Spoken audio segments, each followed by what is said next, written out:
తప్పు చేసిన వాడి స్టేట్ ఆఫ్ మైండ్ సలహాలు వినే స్టేజ్ లో ఉండదు సార్. వాడికి ఏంటంటే ఆ టైంకి ఇలా చేసుకోవాలి అని చెప్పేటట్టు ఉండాలి, కానీ సలహాలు వినే స్టేట్ ఆఫ్ మైండ్ లో నేనైతే అసలు లేను సార్. నాకు ఒక చిన్న హెల్ప్ మీ ముగ్గురు చేయండి. నేను ఇప్పుడు మా ఫస్ట్ పర్సన్ ఎవరైతే ఉన్నారో ఇప్పుడు ఆ అమ్మాయికి కాల్ చేస్తానండి. కొంచెం మీరే ఆ అమ్మాయికి ఏదో ఒకటి ఈ విషయం గురించి చెప్పి మీరు ఏదైనా కొంచెం ఒప్పించడానికి ఏదైనా ట్రై చేస్తే కొంచెం బాగుంటుందని కలపండి చూద్దాం. లేదంటే తెలుస్తుంది కదా, ఎందుకంటే ఇంతవరకు మీరు చెప్పలేదు. ఇప్పుడు మా ముందు మేము ఒప్పించడం కాదు, అక్కడ మా ముందు మా సమక్షంలో అయినా కూడా మీరు స్పష్టంగా ఆవిడకు జరిగించి చెప్తారో లేదో చూద్దాం. ఎంత ఈజీగా ఎంత చక్కగా కన్విన్స్ చేయగలుగుతారో చూద్దాం. తర్వాత మా సంగతి, అది ఒప్పించాలా లేదా, కుదురుతుందా కుదరదా అనేటువంటి చూద్దాం. ముందైతే మీరు స్పష్టంగా మీ ఆలోచనను ఆమెకి చెప్పడం కానీ, ఆమెకు కూడా తెలిస్తే ఏ విధంగా రియాక్ట్ అవుతుంది అనేటువంటిది కూడా మనకు తెలుస్తుంది కదా. ఎస్, కలపండి చూద్దాం. Thank you sir. ఒక్కసారి కలుపుతున్నాను సార్, లైన్ లో ఉండండి.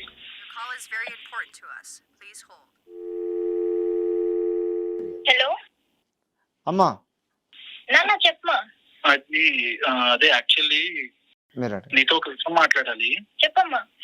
అదే ఒకసారి నేను కొత్త బంగారు లోకం షోకి ఫోన్ చేయాల్సి వచ్చింది. ఎందుకు, ఏమైంది? అది నేను ఇప్పుడు నీకు చెప్పే సిచ్యువేషన్ కూడా కాదు నాది. ఏమైందన్నా చెప్పు, ఏమైంది చెప్పు తొందరగా. ఒక్కసారి సార్ వాళ్ళు నీతో మాట్లాడతారంట, ఒక్కసారి మాట్లాడు. ఏమైంది? నాకు టెన్షన్ పెట్టుకో. టెన్షన్ పడకమ్మా. నీ పేరేంటమ్మా? ఇందు మేడం. ఇందు, మరి ఇప్పుడు నువ్వు ప్రెగ్నెంట్ అనుకుంటా కదా? అవును మేడం. తను చెప్తున్నారు యాక్చువల్గా అతనికి ఇంకొక అమ్మాయితో కూడా పరిచయం అయింది. ఆ అమ్మాయికి 5th month ప్రెగ్నెన్సీ. ఆ అమ్మాయితో అనుకోకుండా ఇలా జరిగిపోయింది. ఆ అమ్మాయి పెళ్లి చేసుకోకపోతే. మేడం ఏం మాట్లాడుతున్నారు? ఎవరి గురించి మీరేం మాట్లాడుతున్నారు? నిజమే, నువ్వు ఇది వింటే షాకింగ్ గానే ఉంటుంది.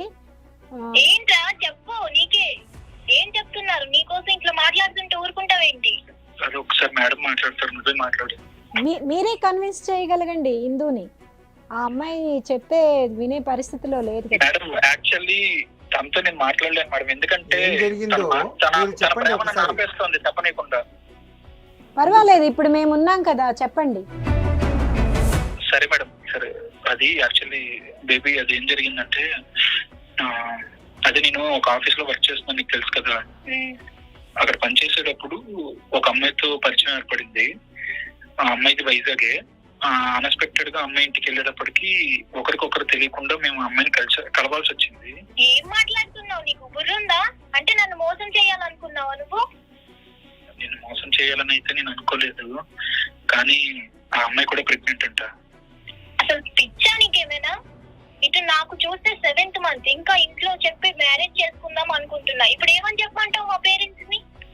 అదే నాకు ఏం చేయాలో తెలియట్లే, నీకు ఎలా చెప్పాలో తెలియదు. నాకు ఎట్లా మోసం చేయాలనిపించింది కదా? బుర్రండి మాట్లాడుతున్నావా లేదా? ఆమె అట్రాసిటీ కేసు, రేప్ కేసు పెడతాను అనేటువంటి భయపెట్టిస్తుందంటమ్మా. 5th month నన్ను రేప్ చేసావని నేను చెప్తాను, పోలీస్ కేసు పెడతాననేసి ఆమె ఇతన్ని వేధిస్తుందట. 7th month సార్, నేను కూడా పెడతాను. ఆయన అంటున్నది ఏమిటంటే, ఇద్దరిని ఒప్పించేసి ఇద్దరిని చేసుకుంటా నేను, మీరు మధ్యవర్తులుగా ఉండండి, మాకు కన్విన్స్ చేసేటువంటి విధంగా వారికి కౌన్సిల్ చేయండి అని. చూడన్నా, ఏ ఆడది ఒప్పుకోదు. మీరు ఒప్పుకుంటుంది అని అనుకుంటున్నారు.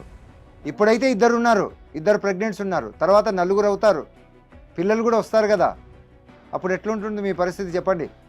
ఆ గొడవలు ఎలా ఉంటాయి చెప్పండి? ఒకరిని కన్విన్స్ చేయడమే మనము ఇబ్బందిగా అనిపిస్తే, ఎందుకంటే అమ్మాయి మాట్లాడుతున్నది చాలా కరెక్ట్. మీరు పెళ్లి చేసుకోవాలనుకున్నారు, అందుకే కలిశారు. తల్లిదండ్రులకు చెప్పకపోయినా కూడా ఆమె అలానే సీక్రెట్గా మెయింటైన్ చేసి పెళ్లి చేసుకుంటాడులే అనేటువంటి దాంట్లోనే ఉంది ఆమె. నీవు ఇటువంటి షాకింగ్ న్యూస్ చెప్పి ఆమెకు ఎలా ఉంటుంది చెప్పండి పరిస్థితి? చాలా ఇబ్బంది పడతారు. పొసెసివ్ నేచర్ అనేటువంటిది ఉంటుంది. అటువంటిది తను కాబోయేటువంటి భర్త ఇంకొకరితో ప్రెగ్నెన్సీ వరకు వచ్చాడు అంటే ఎలా ఉంటుంది చెప్పండి? సవతినే అక్సెప్ట్ చేయలేనటువంటి వారు ఇక ప్రెగ్నెన్సీ స్టేజ్ వరకు తీసుకొచ్చాడంటే మీ మీద ఎటువంటి భావన ఉంటుంది చెప్పండి? చెప్పమ్మా, నువ్వు చెప్పు. ఎందుకంటే ఆయన మాట్లాడాలనుకున్నాడమ్మా, ఇన్నాళ్ళు చెప్పలేదు ఆయన. ఏమనుకున్నాడంటే సరేలే ఒప్పుకుంటుందిలే అనుకున్నాడు, చూశాడు. అయితే మీరు ఇక్కడ బాగా గుర్తుంచుకోవాల్సింది, ఆయన మీద అరవడం కాదు, అర్థం చేసుకోండి సమస్య. ఆయన మిమ్మల్ని బాగా ప్రేమిస్తున్నాడు, అయోమయంలో ఉన్నాడు, మీరే క్లారిటీ ఇవ్వండి అమ్మా. పొద్దున్న మూడో అమ్మాయి వస్తుంది, నాకు రెండో నెల నేనేం చెయ్యాలి అని, అప్పుడు నా పరిస్థితి ఏంటి సార్? అప్పుడు కూడా మీరు ఇలాగే మాట్లాడతారా? నేను మాట్లాడడం కదమ్మా, మీరు ఆయనతో చెప్పండి, ఎందుకంటే మీరు ఇంతవరకు మాట్లాడుకోలేదు ఈ విషయంలో. ఈ సమస్య సమక్షంలో మీరు మాట్లాడుతున్నారు, ఈ సమస్య ఇప్పుడే తెలిసింది మీకు. సో మీరేం చెప్తారు ఈ విషయంలో, మీరేమనుకుంటున్నారు? మా దగ్గరికి తీసుకురాకపోతే పిల్లలు పుట్టిన తర్వాత చెప్పేవాడేమో, అటువైపు ఇటువైపు ఇద్దరు కాకపోతే నలుగురిని మెయింటైన్ చేస్తున్నా అని చెప్పేవాడేమో. సో ఇప్పుడే మీకు తెలిసి వచ్చింది ప్రోగ్రాం వల్ల. మా సమక్షంలో ఆయన చెప్పాలనుకున్నటువంటిది, ఎందుకంటే ఎవరికి చెప్పుకోలేకపోయాడు, ఈజీ సొల్యూషన్ దొరుకుతుందేమో అన్నటువంటి ఒక పాజిటివ్ హోప్తో వచ్చాడు. కాబట్టి మా సమక్షంలో చెప్తున్నారు కాబట్టి మీరు మాట్లాడవచ్చు, ఎందుకంటే మీకు ముందు క్లారిటీ రావాలి. చెప్పండి మీ ఆలోచనలు చెప్తున్నారు. సార్ ఒక చిన్న రిక్వెస్ట్ సార్, నేను తిన సమక్షంలోనే చెప్తున్నాను, కొంచెం ప్లీజ్ నువ్వు అర్థం చేసుకో, నేను మీ ఇద్దరిని చేసుకుంటాను. పిచ్చేమైనా ఎక్కిందా నీకు? ఇద్దరిని ఎట్లా చేసుకుంటావు? రేపు ఇంకో అమ్మాయి వస్తుంది, రిమూవ్ చేసుకుంటావా? ముగ్గురిని చేసుకుంటావా? అప్పుడు నేను ఇద్దరికి ప్రెగ్నెన్సీ చేశాను, ముగ్గురు చేయలేదు. చెయ్యి, వెళ్ళి ఇప్పుడు చెయ్యి మూడో అమ్మాయిని. నాకు మరి మీ ఇద్దరు కావాలి, అమ్మాయి లేకపోయినా నేను ఉండలేను. ఈ అమ్మాయికి తెలుసా నా గురించి? ఇప్పుడు మూడో అమ్మాయిని తెచ్చి ఈ అమ్మాయికి చెప్పు. నువ్వు అర్థం చేసుకుంటావని నీకు చెప్తున్నాను. ఇది అర్థం చేసుకునే మ్యాటరా? చాక్లెట్ తెచ్చాను, నీకు ఇంకో చాక్లెట్ ఇస్తా, ఆ అమ్మాయికి ఒక చాక్లెట్ ఇచ్చాను అంత సింపుల్ గా చెప్తున్నావు నువ్వు. ఇప్పుడు మన బేబీ గురించి మనం ఎన్ని కళ్ళు కన్నాము, తన బేబీని కూడా అట్లాగే కదా, తనని ఇప్పుడు మనం ఏం చేయలేం కదా, దానికి నువ్వేం సొల్యూషన్ చెప్తావు? నువ్వు ఆలోచించు. నువ్వు ఆలోచించి ముందే ఉంటే ఈ పొజిషన్ వచ్చేది కాదు ఈ రోజు. ఇప్పుడు నన్ను ఆలోచించమనే రోజు వచ్చేది కాదు మనకి. అదే అందుకనే సార్ వాళ్ళకి ఫోన్ చేశాను, సార్ గాని మేడం గాని ఏమైనా చిన్న లూప్ హోల్ చూడండి, ఇప్పుడు మీరు హిందూని ఒక్కదాన్ని కన్విన్స్ చేయాలంటే మాత్రం అవుతుందా? ఆ అమ్మాయి ఒప్పుకుంటుందా? ఎవ్వరూ కూడా ఇంకొక పెళ్లి, రెండు పెళ్లిళ్ళలో ఒక పెళ్లిలో ఉండాలని ఎమడాలని అనుకోరు. మీరు హిందూని ఒక్కదాన్నే కాదు కన్విన్స్ చేయగలగాల్సింది. అవతల అమ్మాయి కూడా వినదు, ఎవరు వినరు ఈ విషయం. హిందూ ఒప్పుకున్నా, ఆ అమ్మాయి ఒప్పుకున్నా, చట్టం ఒప్పుకోదు. చట్టం ఒప్పుకోదు. మీరు ప్రకారం అది నేరం. పొరపాటున చేసినా ఏం చేసినా మీరు చేసిన పనికి మీరు దానికి శిక్ష అనుభవించాల్సిందే. కానీ మీరు ఇప్పుడు ఏదైతే డెసిషన్ తీసుకుంటున్నారో, చిన్న రిక్వెస్ట్ అంటే నేను ఒక చిన్న క్వశ్చన్ అడుగుతాను మిమ్మల్ని. చెప్పండి. ఇప్పుడు అంటే దీనికి సొల్యూషన్ ఏమంటారు? అంటే ఇప్పుడు ఆ అమ్మాయిని చంపేయాలా లేదా అమ్మాయి కడుపులో బిడ్డని చంపేయాలా? ఈ విషయం బయటికి చావడానికి ఎందుకు పోతుంది? మీదే ప్రాబ్లము, మీరు చేసిందే తప్పు అవుతుంది. అసలు చంపడాలు ఎందుకు వస్తున్నాయి? మీరు తెలిసి చేసినా తెలియక చేసినా ఆ అమ్మాయి ప్రెగ్నెంట్ అవడం వాస్తవం. ఇప్పుడు ఇద్దరు కూడాను, ఆ అమ్మాయి 7th మంత్, ఈ అమ్మాయి 5th మంత్. ఎవరిని పెళ్లి చేసుకున్నా ఇంకొకళ్ళనైతే అన్యాయం చేసింది కరెక్ట్ అవుతుంది. ఇందు మెడికల్ టర్మినేషన్ ఆఫ్ ప్రెగ్నెన్సీ అంటే అబార్షన్ చేసేసుకోండి. ఎందుకు చెప్తున్నానంటే ఈ విధంగా డ్యూయల్ మైండ్ ఉన్నటువంటి వ్యక్తితో మీరు సంసారం చేయగలుగుతారా చెప్పండి? తర్వాత గొడవలు రావా? నన్ను అబార్షన్ చేసుకోమని చెప్తున్నారు కానీ 5th మంత్ ఉన్న అమ్మాయిని చేసుకోమని చెప్పరేంటి? ఇక్కడ నెంబర్ కాదమ్మా ఇంపార్టెంట్, క్యారెక్టర్ అనేటువంటి. ఇటువంటి క్యారెక్టర్ ఉన్నటువంటి అతను 7th మంత్ ఎంత రిస్క్ అవుతుంది సార్?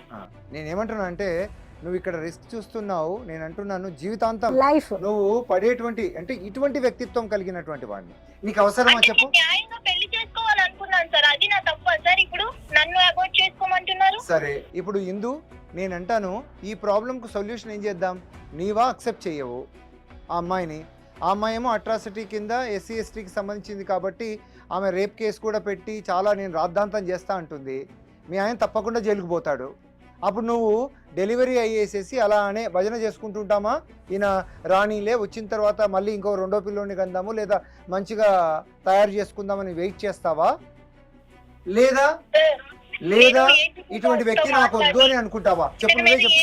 యాక్షన్ తీసుకోవాలో ఎవ్రీ యాక్షన్ నేను తీసుకుంటాను సార్. తను జైలు నుంచి వచ్చినంత వరకు నేను వెయిట్ చేస్తాను, తన్నే పెళ్లి చేసుకుంటాను నేను మాత్రం అబార్ట్ చేయించుకోండి సార్. చూడయ్యా, నీవే కావాలని అంటుంది ఆమె, ఎలా అయినా కావాలని అంటుంది, ఎన్నాళ్ళైనా వెయిట్ చేస్తాను అంటుంది.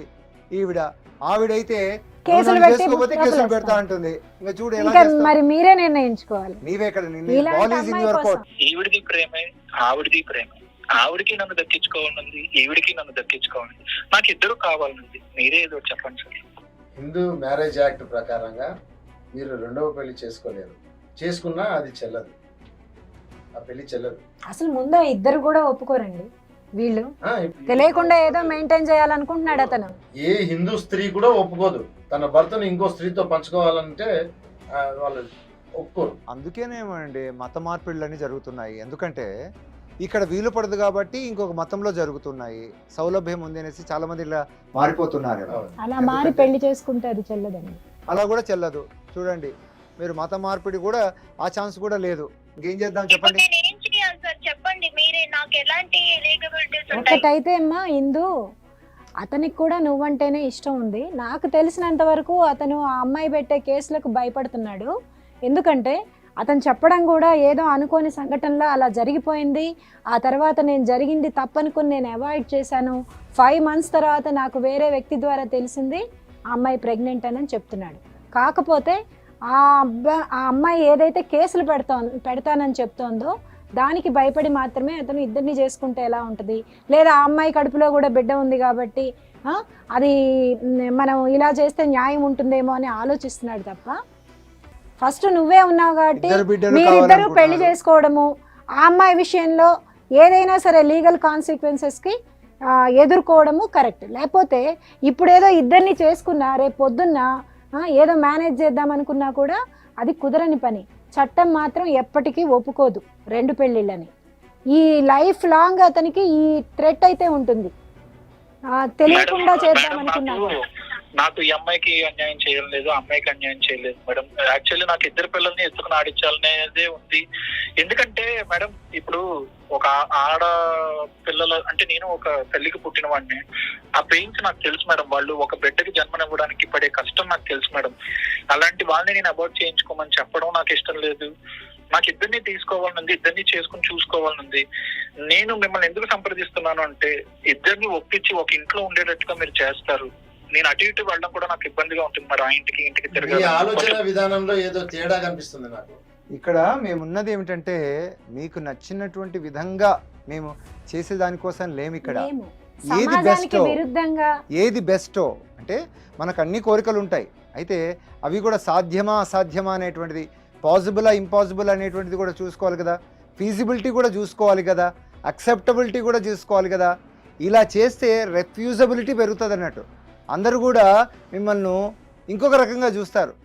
మేము బాగుంటామనుకుంటున్నారు, మీరు ఇద్దరిని మేనేజ్ చేద్దాం అనుకుంటున్నారు. ఆ వచ్చేటువంటి సమస్యలు మీకు తెలియదు. మీరు ఎన్నైనా కోరుకోవచ్చు, కానీ ఏది బెస్ట్ అనేటువంటిది మేము సజెస్ట్ చేస్తున్నాము. ఇక్కడ మీరు ఏమిటంటే ఆ రెండో ఆవిడ కూడా ఫస్ట్ ఆవిడతో మీరు ఇప్పుడు మాట్లాడించారు కదా, ముగ్గురు కూర్చొని మాట్లాడుకోవాలి. మాట్లాడుకున్నప్పుడు మీరు ఇప్పుడు చేసింది పొరపాటు అనేటువంటిది వాళ్ళు చెప్తున్నారు. ఇంకా మీరు ఇద్దరిని మెయింటైన్ చేస్తాను, ఇద్దరు నాకు కావాలి అనేటువంటిది ఎంత పొరపాటో వీరి నోటి నుండి మీకు అర్థమైంది అనుకోండి. అప్పుడు నాకు కావాలి, ఇద్దరు కావాలనేటువంటిది పోయి ఎలా చూస్ చేసుకోవాలనేది చెప్పండమ్మా. మీ ముగ్గురు మాట విన్నాక నేను ఒక డెసిషన్ కి వచ్చాను సార్. చెప్తాలి, చెప్పమ్మా. నేను తన్ని పెళ్లి చేసుకోను, ఆ అమ్మాయినే పెళ్లి చేసుకోమంటాను సార్. నేను మాత్రం అబార్ట్ చేయించుకోను. నేను ఈ బిడ్డని జన్మనిచ్చి నా బిడ్డలో తనని చూసుకొని హ్యాపీగా బతుకుతాను లైఫ్ లాంగ్. ఇది నాన్న నిజమైన ప్రేమ అంటే. ప్రేమ త్యాగాన్ని కోరుకుంటాదనేసి. ఈమెమో ఎంత చూడండి, ఆయన జైలుకు పోయినా కూడా నేను వెయిట్ చేస్తానని చెప్తుంది. ఒకవేళ నాకు పెళ్లి కాకపోయినా పర్లేదు, బిడ్డడికి జన్మనిచ్చి వాడిలో చూసుకుంటా అని చెప్తుంది. ఇది రియల్ ప్రేమ అంటే. బాగా గుర్తు పెట్టుకో. కాదు సార్, ఆ అమ్మాయి తిన లేకుండా నేను ఎలా ఉంటాను సార్? నాకు అసలు నా కాలు చేయాలి సార్. తినే నాకు అన్ని రకాలుగా, ఒక అమ్మాయినా నాన్నైనా అన్ని తిన లేకుండా నేను ఎలా ఉంటాను సార్? సో అది ఆ అమ్మాయి కావాలి, ఈ అమ్మాయి కావాలి అంటావు, కానీ చట్టం ఒప్పుకోవాలి కదా. బైగమి అనేటువంటిది నేరం కదా. పర్లేదు, నువ్వు ఆ అమ్మాయినే పెళ్లి చేసుకొని లైఫ్ లాంగ్ హ్యాపీగా ఉండు. ఆ అమ్మాయినైనా మంచిగా చూసుకో, ఇంకే అమ్మాయిని మోసం చేయకు. నువ్వెలా బతుకుతావు? నువ్వు ఒక్కదాని ఎలా బతుకుతావు?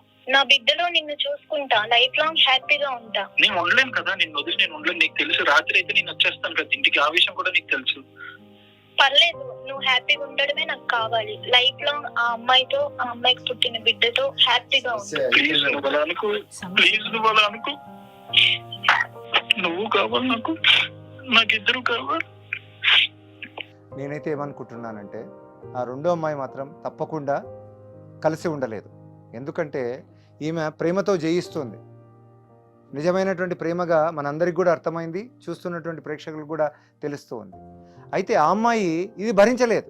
ఎందుకంటే వీరిద్దరు ప్రేమగా ఉన్నా కూడా నిప్పులు పోసేటువంటి, కొట్లాటలు పెట్టేటువంటి రకంగా, అంటే భయపెట్టి దక్కించుకోవాలి అనేటువంటిది ఒకటైతే, ప్రేమతో త్యాగం చేయడం అనేటువంటిది ఇక్కడ చూస్తున్నాం. సో కొంత కాలం గడిస్తే ఇతనికే తెలిసి వస్తుంది. ఇంకోటి ఏమిటంటే ముగ్గురిని కలిపి కూర్చొని పెట్టినప్పుడు ఆమె యొక్క నిజ స్వరూపం అనేది బయటకు వస్తుంది. ఇప్పుడైతే లేదు నాకు కావాలి నువ్వు అని అంటుంది, కానీ ఎందుకంటే ప్రెగ్నెన్సీ వల్ల కావచ్చు, లేకపోతే ఆమె కూడా ఆమె పెరిగినటువంటి వాతావరణం, ప్రెగ్నెన్సీ వచ్చింది, నెక్స్ట్ ఎవరు ఒకవేళ అబార్ట్ చేసుకుంటే, లేకపోతే నెక్స్ట్ మళ్ళీ ఎవరు పెళ్లి చేసుకుంటారు, ఇటువంటివన్నీ కూడా ఆమెకున్నటువంటి భయం చేతన కూడా లేదు రేప్ కేసు పెడతాను అని ఆమె మాట్లాడేలా చేసి ఉండొచ్చేమో. ఒకసారి ముగ్గురు కలిసి మాట్లాడుకుంటే ఎలా అయితే ఈమెకు ఫస్ట్ టైం ఈ విషయం తెలిసినప్పటికీ కూడా, ఎందుకు తెలిసినప్పటికీ కూడా ఎంత ఆమె యొక్క నిజతత్వం, రియల్ క్యారెక్టర్ అనేది బయటికి ఎలా మామూలుగా చూస్తుంటే తెలుస్తుందండి. అర్థమైంది. ఇప్పుడు మనకు అర్థమైంది, కానీ అతనికి కూడా అర్థమైంది కదా, అతనికి కూడా అర్థమైంది కదా, దీంతో అర్థమైంది.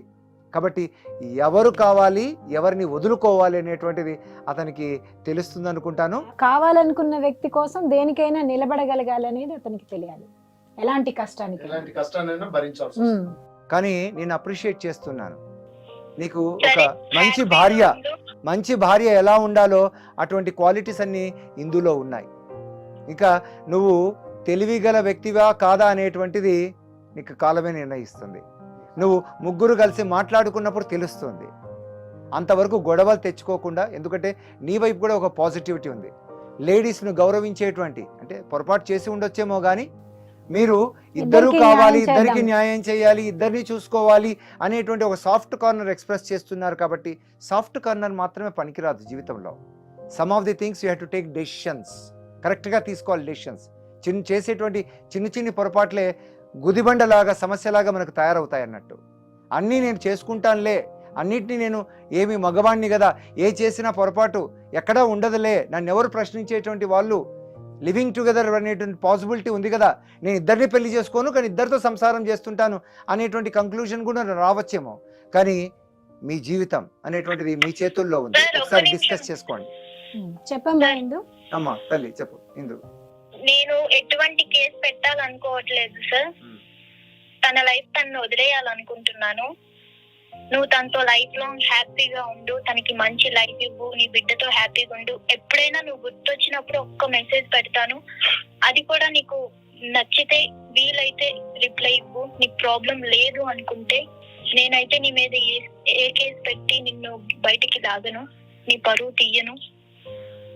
అలా అనుకో, నువ్వు లేకుండా నేను ఉంటాను. మరి ఉండు, ఈమెతోనే ఉండు, చూడేమవుతుందో.